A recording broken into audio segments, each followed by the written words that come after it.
Assalamualaikum warahmatullahi wabarakatuh. Waalaikumsalam warahmatullahi wabarakatuh. Alhamdulillahillazi arsala rasulahu bil huda wa dinil haq liyuzhirahu 'ala dini kullih wa kafa billahi syahida. Asyhadu an la ilaha illallah wahdahu la syarika lah wa asyhadu anna Muhammadan abduhu wa rasuluhu la nabiyya ba'da, amma ba'du. Alhamdulillah, puji syukur kepada Allah Subhanahu wa taala karena pada siang hari ini kita dapat hadir di kelas ini dalam rangka mengikuti kegiatan diseminasi budaya positif yang nantinya akan disampaikan oleh Ibu Kepala Sekolah kita yang berperan juga sebagai fasilitator dan juga CGP rekognisi. Kemudian salawat beriring salam tak lupa kita kirimkan kepada Nabi junjungan kita, yakni Nabi Muhammad SAW, dengan mengucapkan Allahumma sholli ala Sayyidina Muhammad wa ala ali Sayyidina Muhammad. Baik, yang sama-sama kita hormati Ibu Kepala Sekolah kita SDN 13 Sungai Durian, kemudian kepada ibu-ibu, majelis guru dan tenaga kependidikan SDN 13 Sungai Durian. Baik Bapak Ibu, untuk memulai acara kita, marilah kita mengucapkan nafas basmalah. Bismillahirrahmanirrahim. Kemudian kegiatan ini dimulai dengan nanti penyampaian materi oleh Ibu Kepala Sekolah, dilanjutkan dengan diskusi. Untuk sesi pertama kita silakan kepada Ibu Kepala Sekolah menyampaikan materi tersebut. Silakan Ibu.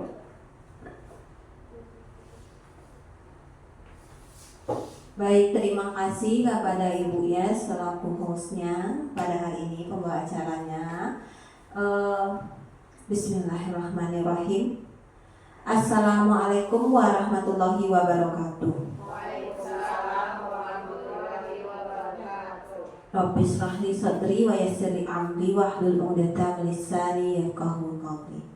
Yang terhormat, kita puji syukur kita sampaikan kehadirat Allah Subhanahu wa taala yang telah memberikan kita semuanya rahmat dan hidayahnya sehingga kita semua bisa hadir di sekolah yang kita cintai ini, SDN 13 Sungai Durian, dalam kondisi dan keadaan sehat walafiat.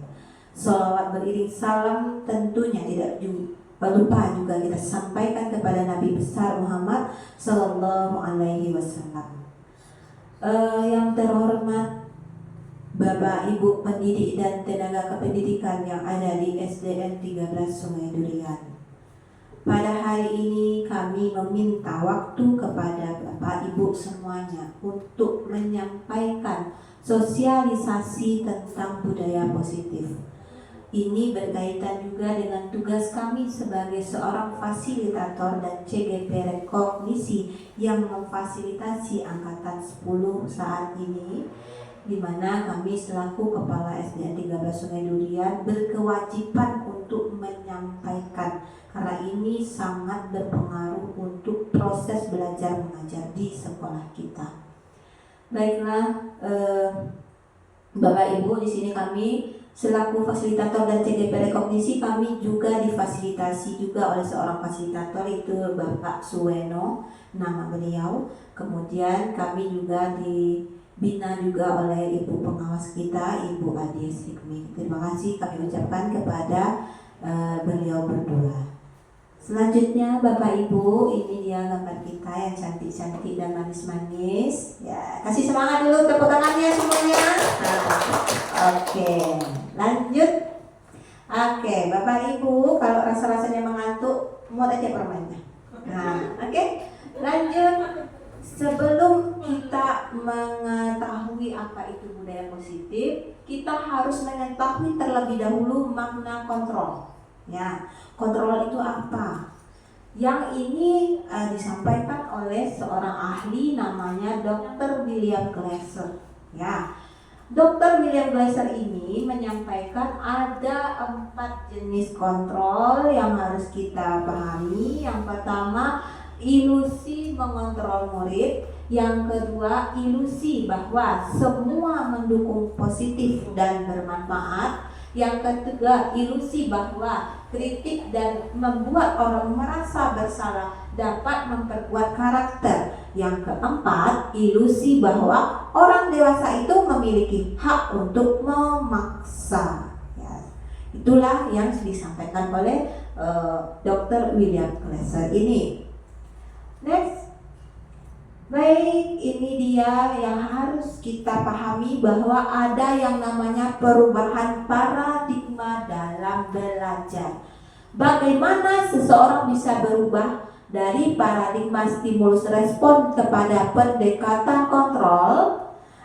Menurut Recovery ada namanya prinsipal center leadership. Beliau mengatakan bahwa kata beliau, bila kita ingin membuat kemajuan, perlahan-lahan sedikit demi sedikit ubahlah sikap atau perilaku kita, mulai dari diri kita sendiri. Namun bila kita ingin memperbaiki cara-cara utama kita, maka yang perlu kita ubah adalah kerangka acuan kita. Ubahlah bagaimana kita bisa melihat dunia, ubahlah bagaimana kita berpikir tentang manusia. Kita harus merubah paradigma kita ubah juga skema pemanfaatan dan penjelasan tentang realitas itu seperti apa. Nah, ini dia Bapak Ibu, perbedaan antara stimulus respon yang sering kita lakukan dengan teori kontrol. Baik, mari kita perhatikan sama-sama diresapi maknanya. Kita kebanyakan ada di posisi mana? Stimulus respon, bahwa realitas itu adalah kebutuhan kita yang sama. Kalau di teori kontrol mengatakan realitas itu kita berbeda loh, tidak sama. Begitu juga harus kita lakukan kepada murid, bahwa realitas murid kita berbeda-beda. Kalau di stimulus respon, semua orang itu bisa melihat hal yang sama. Sementara pada teori kontrol, setiap orang itu memiliki gambaran yang berbeda. Harus kita pahami juga kepada murid-murid kita. Yang stimulus respon, kita mencoba mengubah orang agar berpandangan sama dengan kita. Tapi kalau di teori kontrol, kita berusaha memahami pandangan orang lain tentang dunia. Jadi kita pun harus berusaha, selain memahami diri kita, kita juga harus berusaha memahami orang lain. Dan kita sebagai pendidik berarti kepada murid-murid kita. Orang lain bisa mengontrol saya atas stimulus respon. Kalau teori kontrol bilang, oh hanya Anda, hanya kita yang bisa mengontrol diri kita, bukan orang lain. Lanjut, saya bisa mengontrol orang lain. Itu kata kita. Seperti kita menganggap bahwa kita bisa mengontrol murid kita, ternyata tidak. Bahwa kita tidak bisa sepenuhnya mengontrol orang lain. Pemaksaan ada pada saat bujukan gagal. Sedangkan menurut teori kontrol, kolaborasi dan konsensuslah yang harus menciptakan pilihan-pilihan baru. Kemudian pada stimulus respon ada namanya model berpikir itu dua, menang kalah. Sedangkan pada teori kontrol itu menang-menang, sama-sama enak lah kita, begitu istilahnya.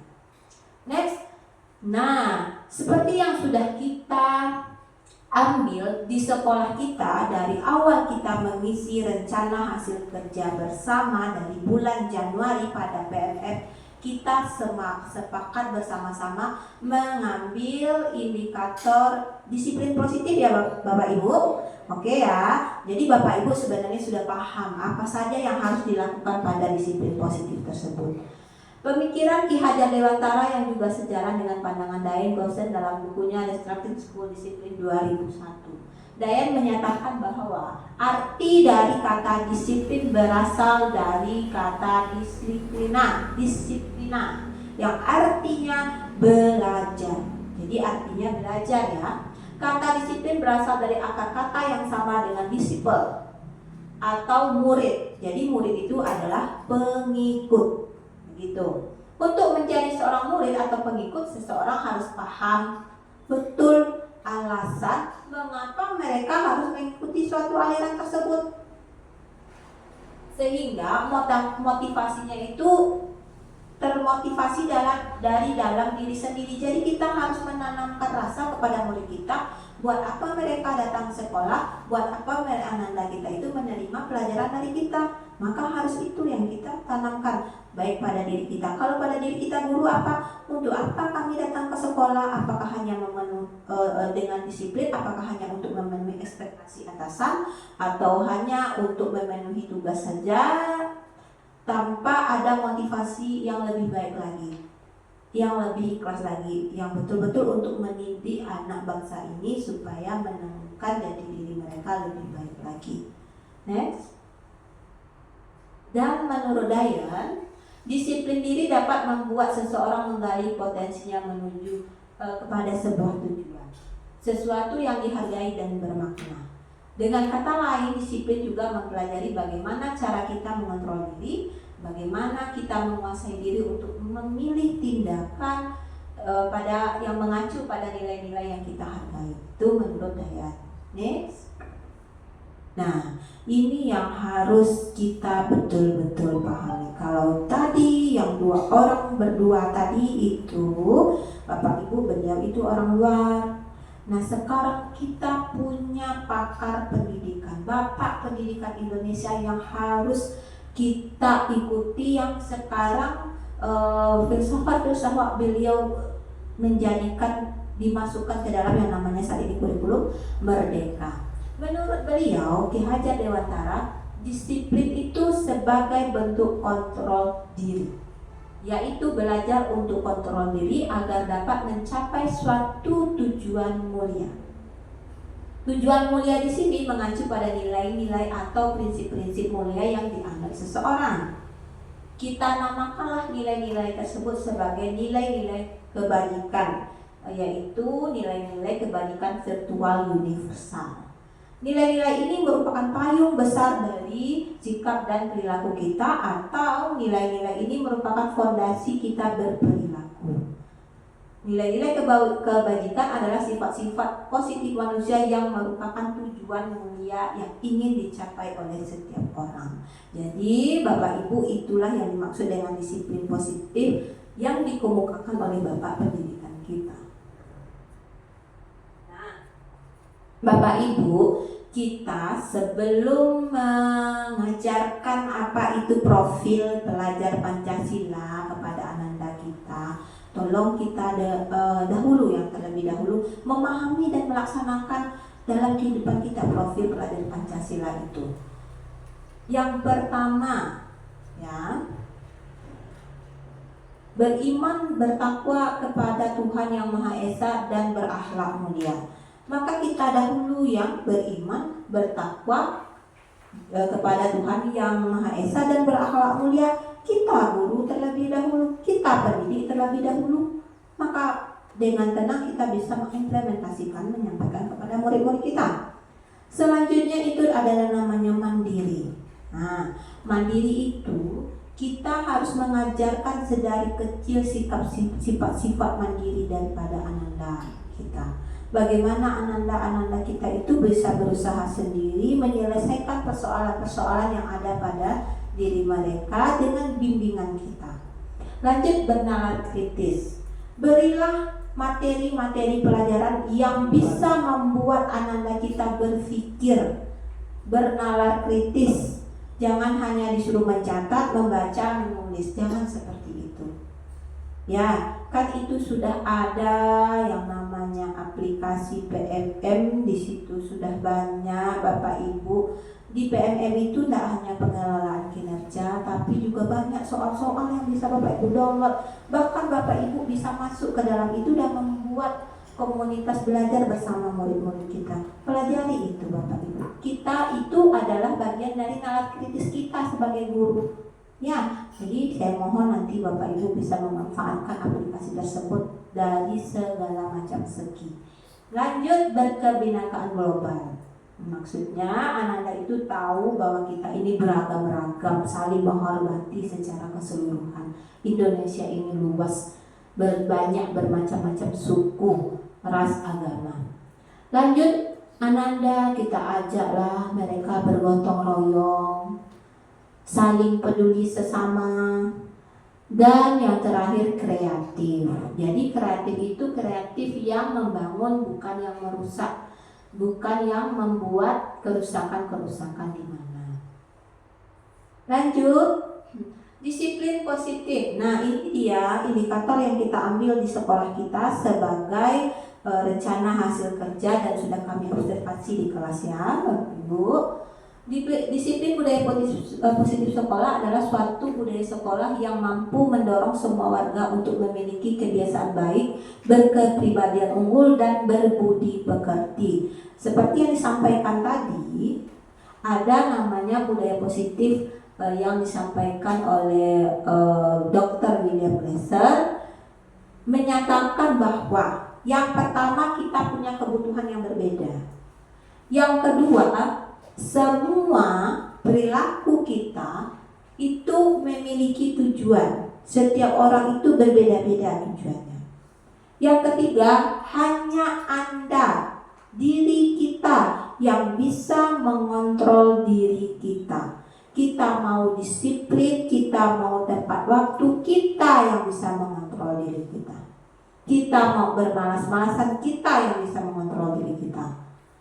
Yang keempat, Anda tidak bisa mengontrol orang lain. Jadi intinya diri kita dulu perbaiki. Maka biarkan orang lain yang melihat perbuatan kita yang bisa dijadikan role model. Yang kelima, kolaborasi dan konsensus itu adalah kesepakatan. Nah, kita bisa dalam kehidupan ini berkolaborasi, bersepakat bersama-sama kalau kita dulu dengan peserta didik kita untuk membuat kesepakatan. Lanjut. Nah, ini ada lagi motivasi dari perilaku manusia. Menurut Diane Chelsea Gosling menyatakan ada 3. Apa saja? 3 alasan motivasi perilaku manusia. Tanpa kita sadari kita ada di dalam ini. Betul apa betul? Betul. Yang pertama, kita berperilaku itu untuk menghindari ketidaknyamanan. Kita merasa tidak nyaman sesuatu, pasti kita melakukan sesuatu. Nah, yang kedua, sebagai contoh, yang pertama itu kita mungkin ada melakukan suatu kesalahan. Cuma kita berusaha pasti menghindar. Kalau bisa tidak dihukum. Sama dengan Ananda juga seperti itu. Untuk mendapatkan imbalan yang kedua, kita itu seperti yang disampaikan tadi ada motivasi intrinsik dan ya. Jadi kita berperilaku ketika kita berusaha disiplin ada kemungkinan 2. Karena memang ingin mendapatkan ekspektasi dari masyarakat sekitar, dari atasan, atau memang dari keikhlasan kita. Bahwa memang itu sebenarnya tugas kita, menunjukkan kedisiplinan tersebut kepada murid-murid kita supaya bisa dijadikan contoh dan kita dijadikan role model mereka. Jadi kita tidak banyak bicara-bicara, Ananda disiplin. Mereka cukup mencontoh perbuatan kita para pendidiknya. Lanjut, ketiga, untuk menjadikan orang yang mereka inginkan dan untuk menghargai diri sendiri dengan nilai-nilai yang mereka percaya. Nah, ini dari intrinsik kita. Jadi kita melakukan itu memang berdasarkan kerelaan kita dan memang kita menyadari bahwa itu adalah tugas kita. Dan kita sadar bahwa segala konsekuensinya ada dan tidak ada. Seperti itu. Lanjut, perbedaan hukuman, konsekuensi, dan restitusi. Nah, ini mari kita sadari bersama. Bapak Ibu, selama ini kita ada di posisi apa? Ya, nanti Bapak Ibu bisa sampaikan pendapatnya. Hukuman itu bersifat tidak terencana atau tiba-tiba. Jadi Bapak Ibu tiba-tiba melakukan kesalahan, Ananda kita terlihat buang sampah sembarangan, terus kita teriak memanggilnya, "Hei, kamu buang sampah sembarangan, ambil tuh, taruh, kamu ini." Nah, itu mungkin ucapan-ucapan kita. Jadi kita keluar kata-kata yang kurang menyenangkan. Anak atau murid itu tidak tahu yang akan terjadi dan tidak dilibatkan dalam pengambilan keputusan. Hukuman itu bersifat satu arah dari pihak guru saja, dan murid hanya menerima satu hukuman tanpa melalui kesepakatan atau pengarahan dari pihak guru, baik sebelumnya atau sesudahnya.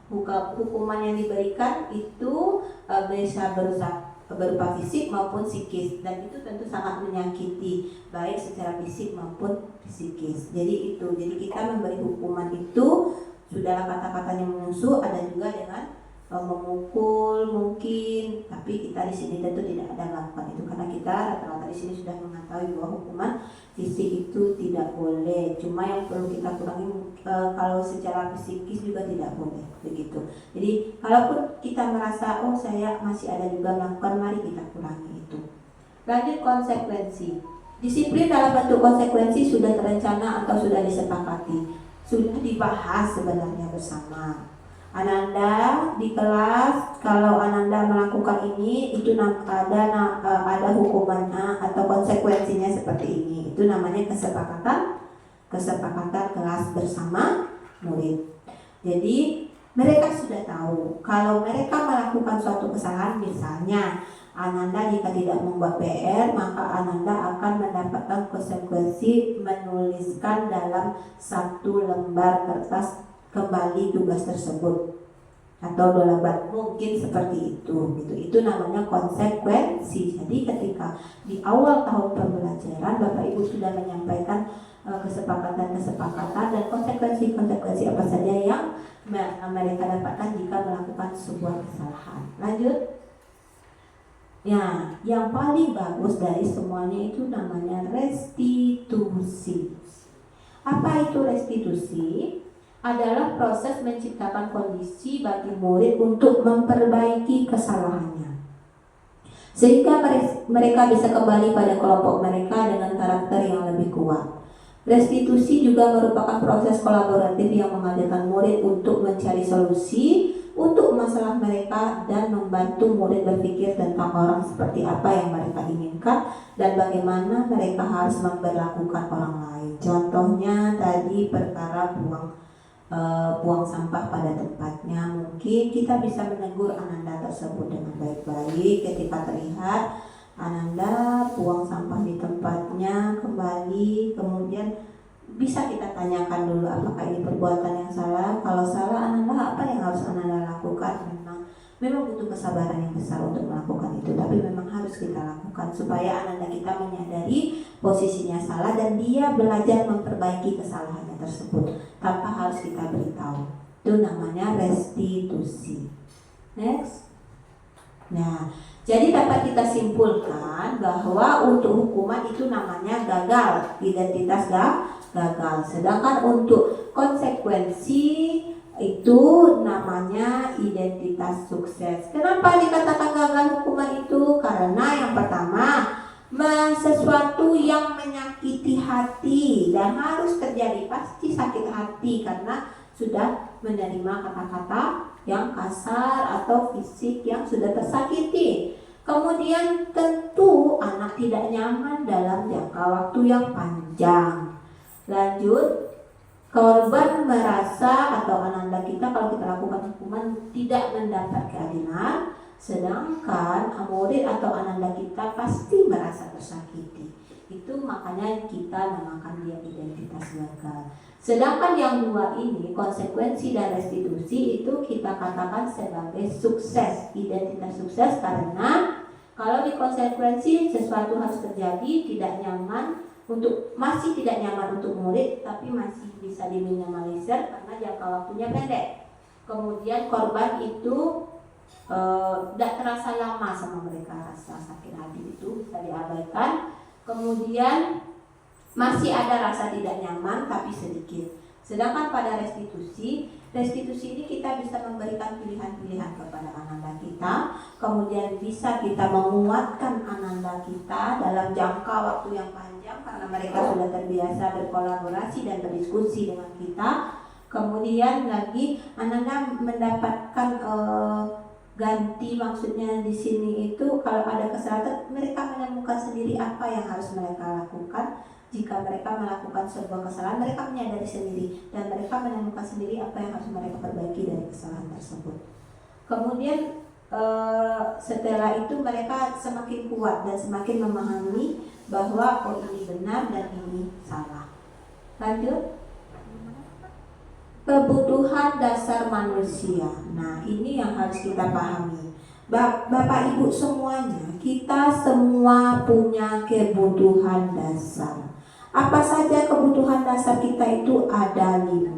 Semuanya itu harus terpenuhi. Jika ada salah satu saja yang tidak terpenuhi, maka pasti itu akan menjadi masalah. Mari kita lihat satu persatu. Setiap tindakan murid dilakukan untuk memenuhi kebutuhan dasar mereka. Satu, kebutuhan untuk bertahan hidup seperti makan, minum, dan sebagainya. Cinta dan kasih sayang daripada sesama teman dan orang tua, dari guru. Kemudian kebebasan bagi mereka bisa melakukan apapun perbuatan yang baik yang bisa kita bimbing, yang mereka sukai, tapi kita juga bimbing. Ananda itu berhak mendapatkan kesenangan juga, makanya sekarang banyak metode-metode belajar sambil bermain supaya Ananda kita enjoy. Kemudian lagi berhak mendapatkan kekuasaan atau power. Power itu mungkin maksudnya mereka bisa berpendapat atau berkuasa kepada dirinya sendiri. Mereka tahu maunya apa dan bagaimana mendapatkannya dengan baik. Mereka tahu anak kita itu. Lanjut. Nah, dari penjelasan di atas kita tahu bahwa murid melakukan tindakan karena ada hal yang mendasarinya. Nah, tindakan yang negatif dari murid mungkin adalah bentuk kegagalan mereka dalam memenuhi kebutuhan dasarnya secara positif. Contohnya seperti misalnya Bapak Ibu ada menemukan Ananda kita mungkin tertidur di kelas, mengantuk. Itu jangan langsung kita marahi, atau terlambat Ananda kita itu kita tanyakan dulu. Pasti ada salah satu dari kebutuhan dasar mereka yang tidak terpenuhi. Bisa saja itu makan mereka yang tidak terpenuhi, bisa saja mereka dimarahi, berarti mereka tidak terpenuhi kasih sayangnya. Dan itu yang harus kita gali. Kita tanyakan dulu, baru kita bisa memberikan konsekuensi atau melakukan restitusi kepada ananda kita itu. Jadi jangan langsung kita hukum. Jadi tidak ada sekarang lagi istilahnya hukuman. Yang ada itu ada dua, yaitu konsekuensi dan restitusi. Lanjut. Untuk menghadapi murid yang melakukan hal negatif demi memenuhi kebutuhan dasar mereka, kita sebagai guru harus memiliki posisi kontrol. Apa saja itu? Silakan kita lihat satu persatu. Tadi sebagaimana yang sudah kami sampaikan, Pak Ibu semuanya, bahwa kita harus mempunyai 5 posisi kontrol sebagai guru. Yang pertama sebagai penghukum, yang kedua sebagai pembuat merasa bersalah, yang ketiga sebagai teman, yang keempat sebagai monitor atau pemantau, yang terakhir yang paling tinggi adalah posisi manajer. Nanti Bapak Ibu guru di sekolah kita ini silakan Bapak Ibu catat. Bapak Ibu nanti akan kami tanya satu persatu, akan kami baca hasil evaluasi diri Bapak Ibu. Setelah mendengarkan penjelasan dari Ibu guru ini, Bapak Ibu bagian mananya yang dominan Bapak Ibu lakukan? Baik, kita lihat satu persatu. Sebagai penghukum, Bapak Ibu sebagai penghukum, Bapak Ibu itu pasti melakukan pembicaraan nada suara tinggi, mata itu melotot, jari menunjuk-nunjuk. Sadar atau tidak? Iya atau iya Bapak Ibu? Iya kan? Ada yang tidak, ada yang iya. Oh ya, ada yang enggak ya. Macam-macam gaya marahnya ya. Berarti kemudian biasanya kata yang disampaikan apa? Oh, kata yang disampaikan ini, patuhi aturan saya. Awas kamu ya. Mesti itu. Nah, kemudian kamu selalu saja salah. Kan gitu. Kemudian lagi, pasti begini selalu. Enggak selesai masalahnya kamu. Kalau kita orang bilang awak aja, kayak gitu ya. Masuk masa Minang kalau seperti itu. Nah, itu namanya kita ada dalam posisi sebagai apa? Penghukum. Lanjut, pembuat merasa bersalah. Kalau ini kita agak mellow, agak drama. Kita kan ya lah, agak drama kita. kita itu merasa suara kita itu kecil, kita merasa sedih kepada anak, kita tampakkan wajah sedih kita tampakkan muka sedih kita kepada anak-anak itu. Contoh bahasanya apa? Ibu sangat kecewa dengan kamu, nak. Kenapa kamu lagi capek, ibu? Ya nggak? Iya. Lanjut, berapa kali bapak mesti memberitahu kamu, nak? Kamu lagi. Nah, kemudian gimana? Coba ndak kasihan kamu sama orang tua kamu, nak. Udah capek orang tua kamu kerja, nak. Nah, kita membuat anak itu merasa bersalah sampai ada yang menangis terseduh-seduh. Nah, kan begitu ya? Ya, ada nggak kita bapak ibu kita melakukan itu? Ada. Lanjut, sebagai teman, biasanya ini bestian kita sama murid. Nadanya kita akrab, ramah, bahasa tubuh kita merapat pada murid, mata itu tersenyum, mata itu selalu jenaka gitu kan. Kemudian kita sering berkata, oh ayo nak, bantu dong ibu, bantu dong bapak, kayak gitu. Kita best friend kayak bestie. Kemudian ayo nak, ingat bapak kan udah bantu juga lah bapak, bantu juga lah ibu, ya kan? Nah, seperti itu. Kemudian ya sudah, kita lebih cenderung memaafkan. Kali ini nggak apa-apa ya, tapi besok jangan lagi ya. Biar ibu saja yang bereskan. Itu bahasa-bahasa kalau kita melakukan posisi sebagai teman. Ada kita melakukan itu. Nah, next, sebagai pemantau. Wah, kalau kita nih, kalau ibu kepala sekolah seringnya sebagai pemantau itu di lapangan. Berdiri, terus diam, terus memandang. Wajah datar, mata kita terpaku, gitu. Wajah datar terus sambil bicara. Kalau saya selaku kepala sekolah sering gitu. Jikalau Ananda tidak diam, ibu tidak akan melanjutkan pembicaraan. Itu kalau saya selaku kepala sekolah kalau lagi di lapangan. Kalau di kelas mungkin, ayo, aturannya apa nak? Sudah tahu kan? Ayo. Nah, jadi kita tuh datar aja muka kita tuh. Terus, ayo, kamu ngelakuin apa? Tahu nggak? Salah kan? Ya kalau udah tahu salah, ngapain ngelakuin? Ayo, tolong selesaikan kesalahan kamu. Nah, mungkin seperti itu. Nah, jadi sanksi atau konsekuensinya udah tahu kan? Kita sudah punya kesepakatan kan? Kalau Ananda melakukan ini, maka inilah konsekuensinya. Nah, kita menyampaikannya itu dengan nada datar saja. Itu jika posisi kita sebagai seorang pemantau. Next, sebagai manajer. Nah, ini posisi paling tinggi. Saya selaku kepala sekolah berharap kita ada di posisi ini, belajar merangkak satu persatu posisi ini kita lakukan. Dan lebih sampailah kita pada manajer. Manajer itu adalah ketika bicara tulus sekali. Kemudian bahasa tubuhnya tidak kaku, luwes. Kemudian dia mendekat kepada murid. Apa nak? Ada yang bisa ibu bantu atau kamu ada keperluan apa nak? Seorang guru akan berkata apa yang kita yakini. Nah, kan kita sudah punya keyakinan kelas. Nah, sekarang Ananda sampaikan apa yang Ananda yakini. Kan mungkin seperti itu. Kalau sudah mempunyai keyakinan kelas. Terus kalau memang sudah, Ananda punya keyakinan apa dari perbuatan yang sudah Ananda lakukan ini.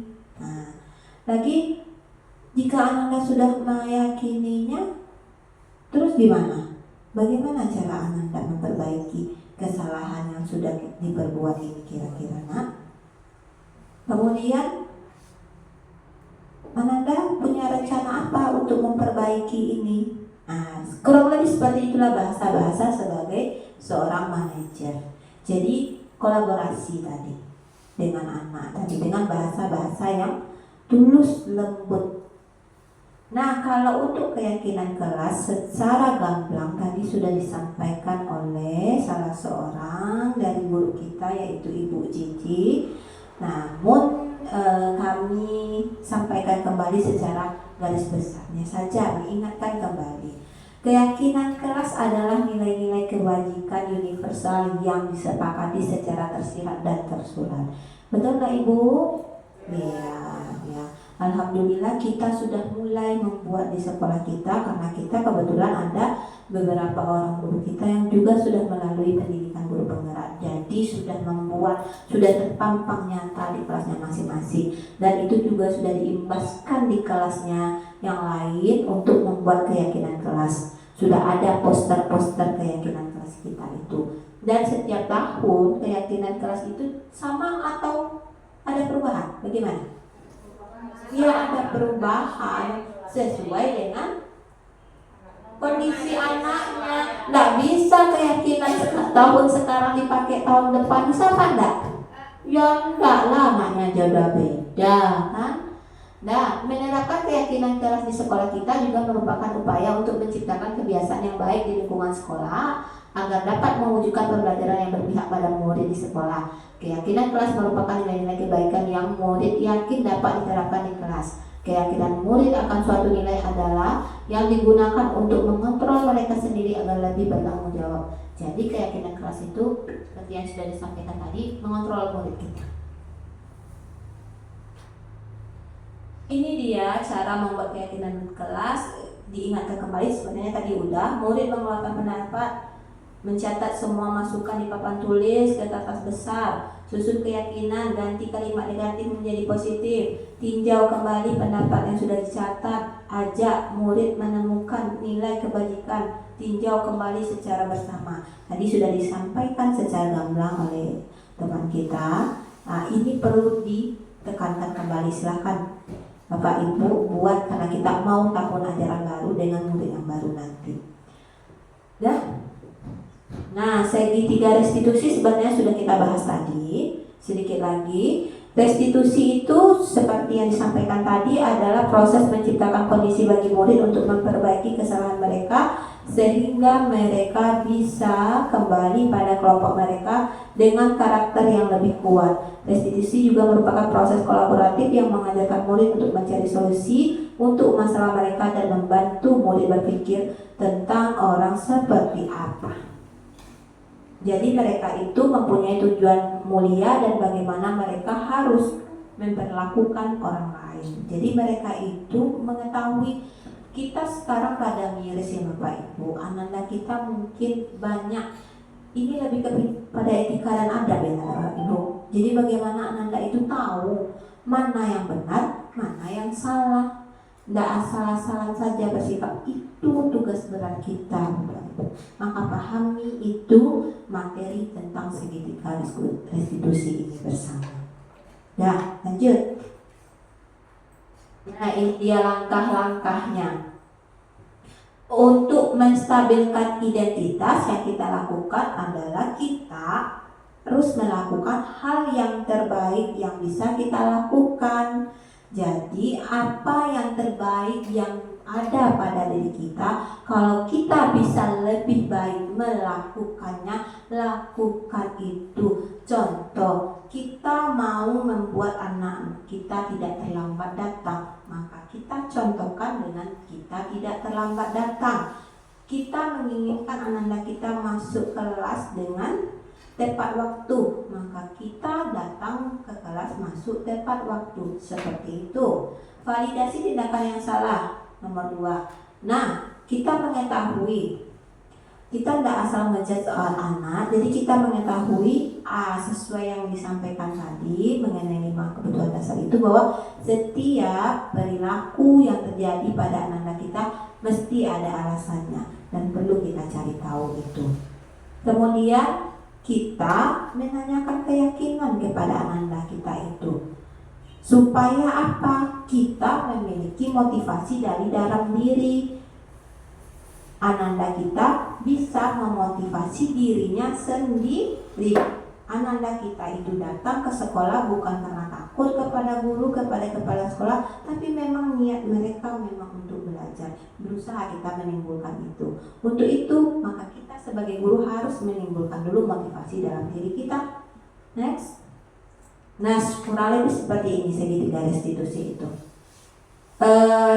kita tentu punya alasan mengapa melakukan itu, kemudian kita cari cara, adakah cara yang lebih efektif untuk mendapatkan apa yang kita butuhkan, maka kita lakukan validasi tindakan yang salah itu kalau ada. Kemudian untuk menstabilkan identitas, kita harus mengetahui bahwa kita pahami bahwa setiap orang pernah melakukan kesalahan, namun kita ketahui juga kamu bukan satu-satunya yang melakukan kesalahan tersebut. Kemudian untuk keyakinan kelas yang sudah dipaparkan tadi oleh teman kita, bahwa kita sudah harus menanyakan keyakinan itu kepada kelas kita masing-masing dan kepada diri kita masing-masing, dan apa kesepakatan yang akan kita sepakati untuk keyakinan kelas itu kita sudah tahu, dan kita sudah memahami murid kita mau jadi apa. Ananda kita sudah kita tanya mereka mau apa, mau jadi apa, dan kita pun sudah mengetahui itu dengan baik. Nah, itu saja penyampaiannya Bapak Ibu.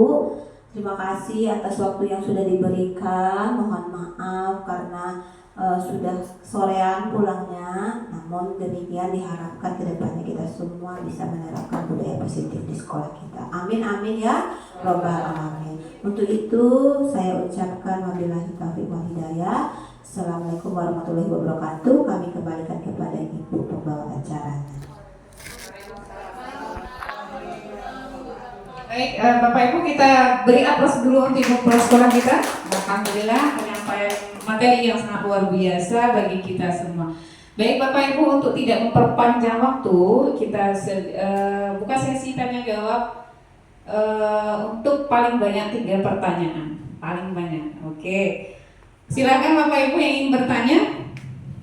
Kalau sudah paham, ada apa-apa. Kalau mau bertanya boleh juga. Ayo, silakan Bapak Ibu, boleh? Silakan Bu Cici atau Bu Witri atau siapa? Oke, Bu Cici, silakan. Terima kasih atas waktu yang diberikan. Saya sangat mengapresiasi sekali apa yang disampaikan oleh Ibu Kepala tadi. Sangat banyak manfaatnya bagi kami sebagai guru, dan apalagi kami selama ini mungkin terutama dalam 5 posisi kontrol itu ya. Kadang kami mungkin pernah menjadi penghukum, pernah mungkin juga kami sebagai teman, pernah juga membuat perasaan bersalah, dan kami juga mungkin jadi pemantau masih sedikit baru. Jadi untuk itu kami sangat berterima kasih sekali kepada Ibu Kepala yang sudah memberikan paparan yang jelas agar kami bisa nantinya menjadi manajer di sekolah ini. Untuk itu kami sangat berterima kasih sekali lagi kami ucapkan kepada Ibu, dan mohon juga dukungan dari Ibu Kepala nantinya juga teman-teman agar kita semuanya di sekolah ini bisa menjadi manajer nantinya. Terima kasih, hanya itu saya kembalikan kepada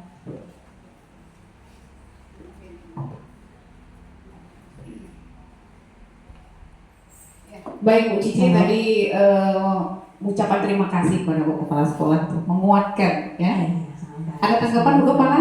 Oh ya, baik Ibu, terima kasih juga kami ucapkan atas dukungan dari Bapak Ibu di sekolah kita, PTK kita yang mau bekerja sama untuk menerapkan budaya positif dan disiplin positif sesuai dengan rencana hasil kerja yang sudah kita sepakati bersama. Dan ketika kami melakukan observasi di kelas, alhamdulillah sedikit demi sedikit sudah terlihat Bapak Ibu sudah mulai melakukan dan sudah dampak hasilnya kepada peningkatan kualitas pembelajaran kita. Nah, ya itu. Oke. Ada lagi Bapak Ibu? Bu Witri mungkin bisa juga berbagi pengalaman dalam penerapan restitusi mungkin di kelasnya. Ya silakan Bu Witri. Baik, terima kasih buat atas waktunya. Jadi ini sedikit ya berbagi praktik baik mungkin yang sudah kami lakukan. Jadi apa yang sudah Ibu sampaikan memang ketika diterapkan itu saya ambil sampel beberapa anak yang memang dia melenceng dari keyakinan kelas yang sudah dibuat. Jadi kita mencoba melakukan perbaikan itu dengan menerapkan segitiga restitusi, ada 3 langkah tadi. Mulai dari menstabilkan identitas, kemudian sampai nanti validasi tindakan yang salah, kemudian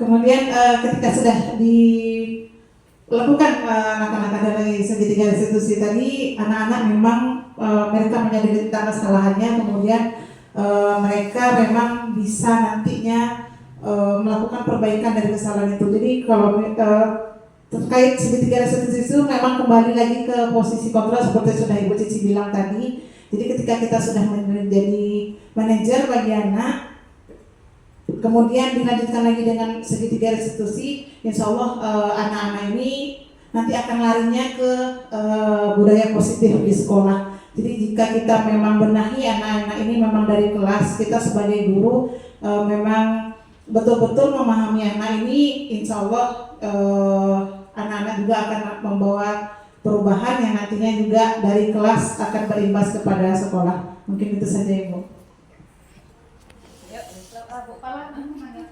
Ya, terima kasih Bu Fitri. Ada tanggapan dari Bu Kepala? Ya, terima kasih atas berbagi praktik baiknya yang sudah dilakukan oleh Ibu Fitri. Memang betul itu semua kita lakukan secara pelan-pelan Bapak Ibu. Semuanya tidak bisa langsung kita ada di posisi manajer mungkin gitu.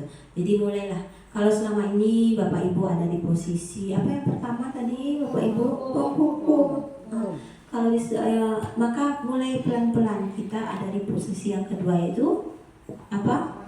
Membuat rasa bersalah. Kalau bisa tidak dua-duanya, karena itu tidak bagus gitu.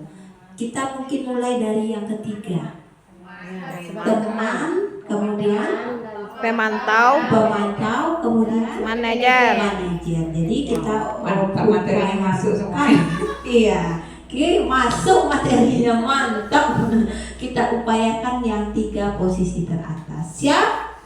Insya Allah. Baik, alhamdulillah.